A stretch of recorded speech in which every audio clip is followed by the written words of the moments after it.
Okay, watched STD. Should, if memory serves, that's the title. This could have been their absolute best. Well, for all intents and purposes, it is their best episode. There's just not a lot of bad to it, other than what's already been established that drags it down. But the performances were good. The pacing of it was good. The points that they were making, all of that, and the utilization of Talos 4, which initially when I saw that in the last episode, I was like, oh God, they're going to ruin this too. And at the time, I wasn't quite clear what they were doing with that, and so it immediately the show sets it up that the events in the cage have already happened, and they actually show the old footage, which I thought was a little odd. I think they should have maybe recreated it, I guess, but maybe they couldn't afford to at this point. And so all that set up, so all that happened. You have to wonder, did it happen exactly as depicted in the original?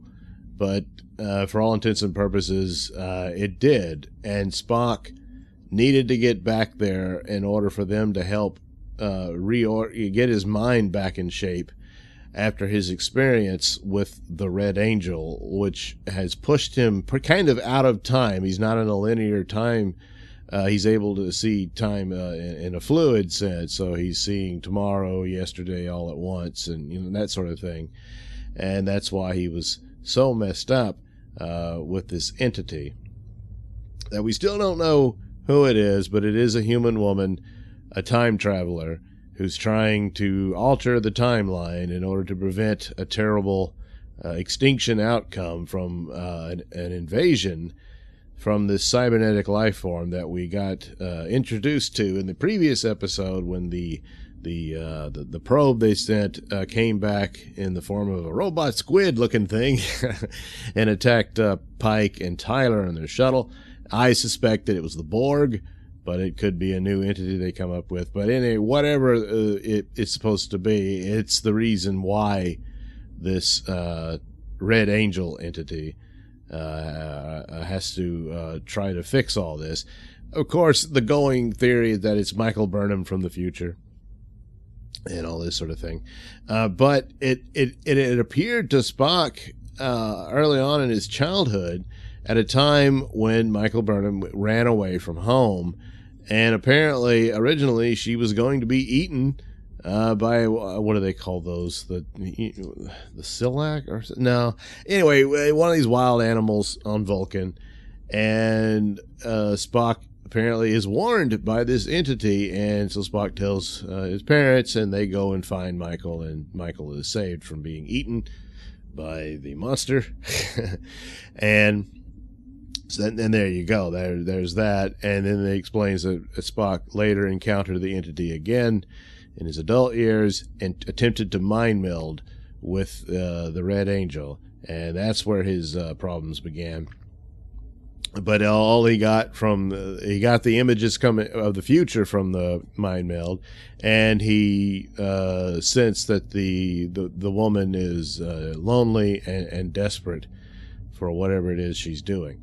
So that's the whole deal. That's what it's doing, and that's why it keeps appearing at different points, trying to put back right what once went wrong. So she's quantum leaping through Star Trek. And it's an acknowledgement that, yes, the timeline is not as it should be. Well, they didn't actually say that, but it says our current timeline, if it continues as is, will end up with this extinction level event of this invasion from this cybernetic entity and all that. So that's all good stuff. And so it does.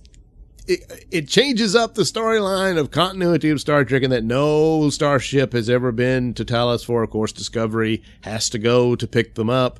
So there's Star Trek Discovery. The Section 31 ship shows up as well. And so this changes the idea that there was no other starship who ever went to Talos 4 but Enterprise. Well, of course, you can say, well, this was secret. It was a brief arrival. They don't beam down to it or anything. It's only Spock and Michael who go there. And all that type of stuff. But there again, it's admitting that the timeline is being manipulated and messed with. So how much of it is normal, how much of it isn't, and what does all that mean? And the best way of thinking is that it's a splintered timeline, and so this isn't the same one anymore.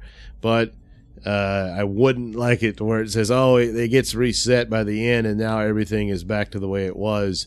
Which would mean that the original Star Trek Discovery timeline was the original timeline, and now the original Star Trek is some new timeline that was created as a result. You see how it goes. So, and of course, at the end of it was the Telosians. The stupidest part of the thing was that the Telosians were not going to help Spock unless Michael Burnham shared with them the reason that Michael and Spock split up.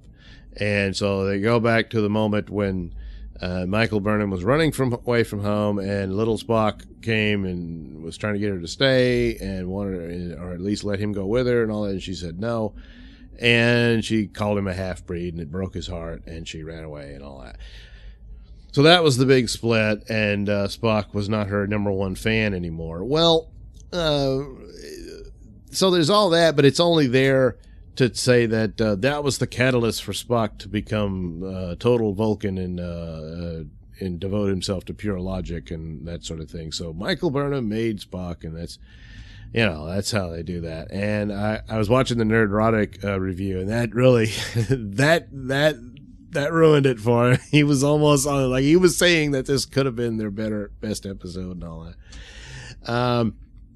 Now I knew this sort of thing was coming, but there again, it's if they're acknowledging at this point with this Red Angel business that it is a separate timeline, it kind of lessens the damage to all of this, and that rewriting Spock's character to the point that he's an entirely different person, especially since they added that he was born with a dysphagia or something like that, and I was like, no, just leave it that encountering the Red Angel did something to him that, well, it was unnecessary. Meanwhile, the rest of the show going on with their other characters. Of course, Pike is visited by a vision of Vina, the woman that he met and who fell in love with him on Telos 4, and he apparently feels the same way. And she informs him what's going on, where Spock and Michael are, and that whole ordeal, and so that he understands what to do without having to use the subspace communication, because then Section 31 would know where they are and all that. They still find them anyway, but so there was that, and that was all interesting and whatnot. Meanwhile, Dr. Culber Hugh is still dealing with his resurrection, and Stamets is just trying to get him back into their lives at home, and he's doing everything he can to try to make everything right, and he just can't. It doesn't work because Culber is just all messed up, and he just cannot adapt, and he still just doesn't feel like himself and all this sort of thing. Ultimately, it means they break up. He just leaves Stamets, and it's poor Stamets. I mean, what did he? But there's nothing he can do. So it's how can you deal with this? And he even gets in a fight with Tyler, trying to that's gonna fix the problem, and it doesn't. And it's a bit ridiculous. They do get in this fight, and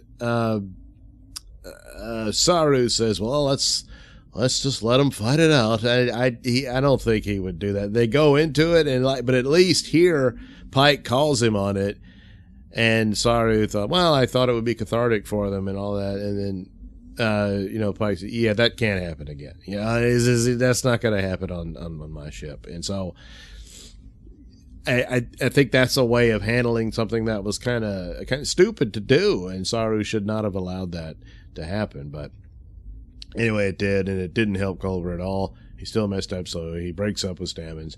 Then Stamets gets a call, hey, let's fire up the spore drive and head over to Talos 4. Well, surprise, the spore drive has been sabotaged. But who could it be? Yes, it's Robot Girl. She's under the control of this cybernetic life form that's from the future and wants to exterminate all human life. So that's what we're getting there. She frames Tyler, and he's locked away in his quarters until further notice.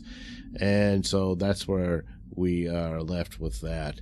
So a little intrigue for that sort of thing. But all in all, yeah, stupid things, but this was still, again, probably their best episode, and that includes both seasons.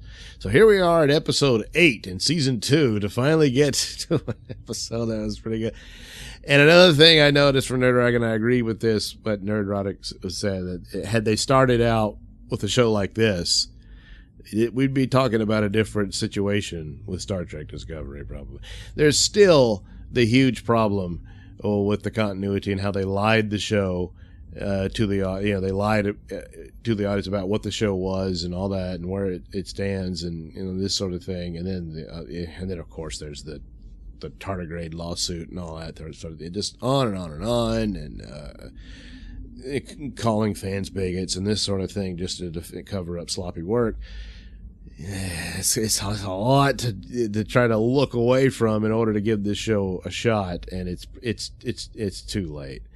But this shows that, yeah, you could have had a pretty good show. And as far as Ethan Peck, he does well. He doesn't look like Leonard Nimoy, of course. It's funny, for a brief moment there, the way his features are. I thought he could have done better playing a Gary Mitchell.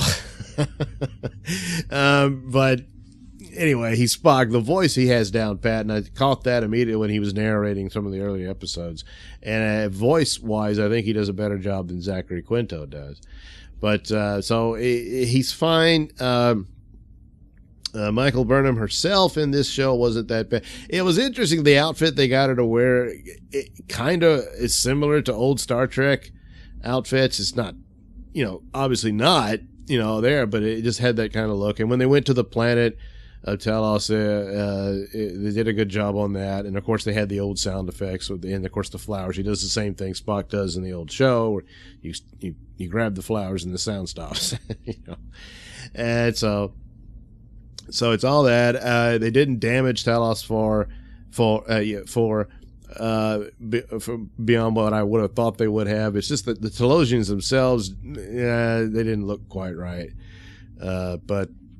And Vina is no Susan Oliver, but it's just, it throws that in there. She's still waiting for Captain Pike, and of course, by the time Menagerie happens, he eventually goes there to join her on Telos 4 and all that stuff. So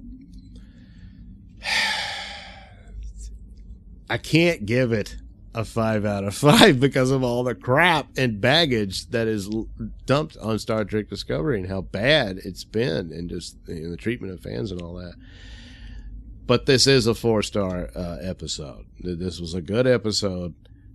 Even with, the silliness of Mikey Spock makes Spock. He makes Spock the man he is. So there you go. The second season, episode 8, you get to a good episode. There were other episodes, like I keep mentioning, there was 2 from the first season that were the strongest ones. But there was this one beats those out, I think.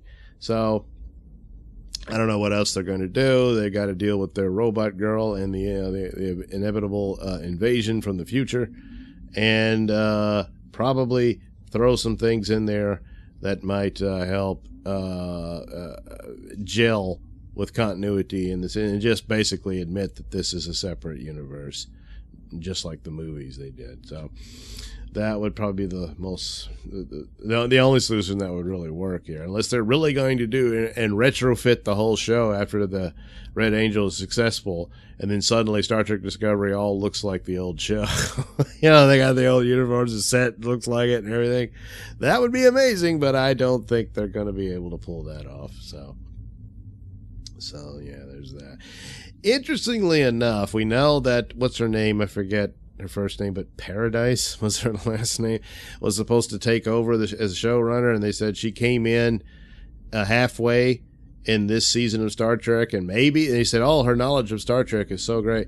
Maybe that's true, and this is her influence on this, and so if that's the case, then yeah, she's improved the show. So that's something to think about. I don't know if that's the case yet or not, or which parts, if she's there on it at this point, the latter half of this season, but it's a possibility, I suppose. All right. Thanks for watching and listening. Like, share, subscribe. Yes, subscribe. Thanks. And check out the link description below. That'll take you to my many stores that have plenty of goodies for you. Bye-bye.